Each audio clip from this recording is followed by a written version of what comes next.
আমার সাথে নেশা করতে ওরকম বিষয় না, সঙ্গদোষে লোহাবাসে আছে না একটা বিষয়, স্বামী যেই রাস্তায় চলবে বউ তো পিছু পিছু পিছু ওই রাস্তায় চলবে, অতটুকুই।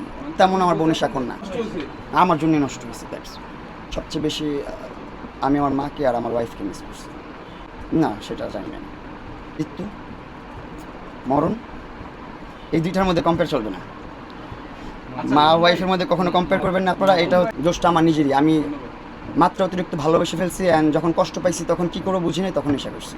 আমি রিকোয়েস্ট করছি যে একবার দেখা করে যাও আমার সাথে, ও আসে নাই দেখা করতে, কিন্তু লাস্ট টাইম যখন কথা বলছি ও বলছে ও নাকি দেখা করতে গিয়েছিল বুধবার দেখা করতে গেছিল, দেখা করতে পারে না, স্লিপ কাটতে পারে নাই কোনো এক সমস্যার কারণে হয়তো বা জানি না সেটা। ওরকম ঝাঁকজমাক কোনো আয়োজন নাই, যেহেতু আমি কাস্টডি দিয়ে বের হলাম। আমার ফাইন্যান্সিয়াল স্ট্যাটাসও খুব বাজে এখন। ছোটোখাটো করে নিজের মতো করে নিজে একটা কেক কাটবো ওর জন্য, আমার ওয়াইফের জন্য একটা কেক কাটবো আর কি। তো পরিবর্তন তো সবাই নিজের জন্যই হয়, কিন্তু কেউ একজন উসিলা থাকে, সেটা উসিলাটা হচ্ছে আমার বউ। যেমন ওমরাটাও করা হয়েছে আমার বউর উসিলায়। আমার বউ যখন আমার সাথে ব্রেকআপ করছে তখন আমি বলছি তুই আমার সাথে ব্রেকআপ করছিস, দাঁড়া আমি একদম মেইন জায়গায় যাই বিচার দিব। তো ও 31 ছিল দুবাইতে, আমি ছিলাম সৌদি আরব, দুজনেই মিডল ইস্টে ছিলাম। আমি ছিলাম কাবা শরীফের সামনে, ও ছিল বুর্জ খালিফার সামনে।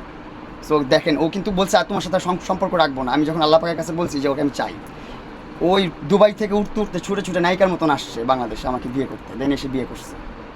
বিয়ে হয়েছে এভাবেই, মানে সিনেমাটিক ড্রামাটিক সিন হয়েছে আমার লাইফে বিয়েটা। অনেক গভীর প্রশ্ন। আমি মনে করি যেটা ঝরে যাওয়া পাতার দিকে তাকায় না থাকাই ভালো। হইলে বটবৃক্ষ হতে হবে, যেটা মাটি আঁকড়ে ধরে রাখবে, যত ঝড় তুফান যা কিছু আসুক। পাতা যেটা ঝরা সেটা ঝরে যাবে। আল্লাহ যা করে ভালোর জন্য করে। আমি আল্লাহর আশায় আছি, আল্লাহর বিশ্বাস করি। এখন বুঝতে পারছি আসলে নিজেকে ভালোবাসতে হবে সবার আগে, নিজেকে ভালো রাখতে হবে। নেশা করলে নিজেকে ভালো রাখা যায় না। সবাই বলবো নেশা থেকে সরে যান, নেশার রাস্তা থেকে একদম দূরে থাকেন ভাই, একদম দূরে। আমি ভয় পাই এখন খুব নেশাকে। সে ভালো করতে পারলো না তো তার সাথে রেখে তো ভালো করতে আমার জেলে পাঠাইছে, জেল আমাকে ভালো করে পাঠাইছে আলহামদুলিল্লাহ। তাকে প্রশ্ন করবেন কেন আপনি রিহাবে না দিয়ে জেলে দিলেন, কেন আপনি পাশে থেকে ঠিক করলেন না। দেখেন, আর যারা আমার কারণে বিব্রত হয়েছেন ভাই, সোশ্যাল মিডিয়াতে সবার কাছে হাত জোর করে মাফ চাচ্ছে। আমি আমার পারিবারিক বিষয়টা চলে আসে, আমার ফ্যামিলিও বুঝতে পারে নাই, ওয়াইফও বুঝতে পারে না। এখানে থার্ড পার্সনরা খেলে দিচ্ছে আর কি, ওরা ম্যাচ খেলে গেছে, ওরা উইনার, আমরাই লুজার্স দিন শেষে।